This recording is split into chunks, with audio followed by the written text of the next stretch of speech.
నమస్కారం అండి. నా పేరు doctor Naresh, consultant physician, Rush hospital, Sujitha circle. ఈరోజు మనము థైరాయిడ్ గురించి మాట్లాడుకుందాం.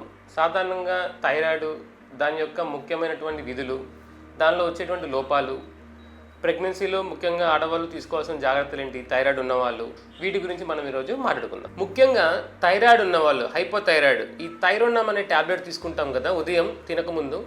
ఈ ట్యాబ్లెట్ తీసుకున్నప్పుడు ఈ ట్యాబ్లెట్తో పాటు మరికొన్ని ట్యాబ్లెట్ తీసుకుంటే దీని యొక్క పనిచేసే విధానం అనేది తగ్గిపోతుంది. అదేంటి అనేది మనం ఇప్పుడు తెలుసుకుందాం. చాలామంది చేసేటువంటి పొరపాటు ఏంటంటే ఉదయం లేవగానే థైరాయిడ్ ట్యాబ్లెట్తో పాటు గ్యాస్ గోళీలు అంటుంటాం కదా, రాబిప్రోజోల్, ప్యాంటాప్రోజోల్, సోమ్ప్రోజోల్, ఇస్మోప్రోజోల్, ఇలాంటి ట్యాబ్లెట్స్ థైరాయిడ్ ట్యాబ్లెట్తో పాటు వేసుకోకూడదు. వేసుకున్నట్టయితే కనుక థైరాయిడ్ యొక్క పనిచేసే విధానం అనేది చాలా తగ్గిపోతుంది.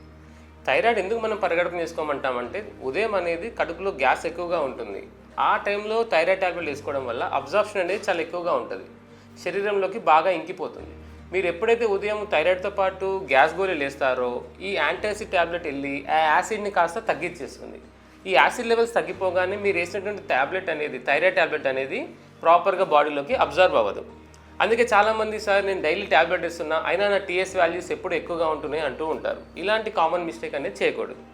అలాగే ఈ గ్యాస్ గోళీలతో పాటుగా ఐరన్ ట్యాబ్లెట్లు, కాల్షియం ట్యాబ్లెట్లు, ఈ రెండు కూడా థైరాయిడ్ ట్యాబ్లెట్తో పాటు కలిపి వేసుకోవడం వల్ల థైరాయిడ్ యొక్క అబ్జార్ప్షన్, థైరాయిడ్ యొక్క శరీరంలో ఇంకేటువంటి భాగం అనేది చాలా తగ్గిపోతుంది. సో ప్రెగ్నెంట్ వన్ పర్టికులర్గా చాలా వరకు ఈ థైరాయిడ్ ట్యాబ్లెట్తో పాటు చాలామంది కాల్షియం ట్యాబ్లెట్లు మరియు ఐరన్ ట్యాబ్లెట్లు వాడుతూ ఉంటారు. ఇవి అన్నీ కలిపి వేసుకోవడం వల్ల వీటి యొక్క అబ్జార్ప్షన్ అనేది తగ్గిపోతుంది. కాబట్టి ఈ రెండింటి మధ్య కనీసం 3 గంటల వ్యవధి అయినా ఉంచడం అనేది చాలా ముఖ్యం.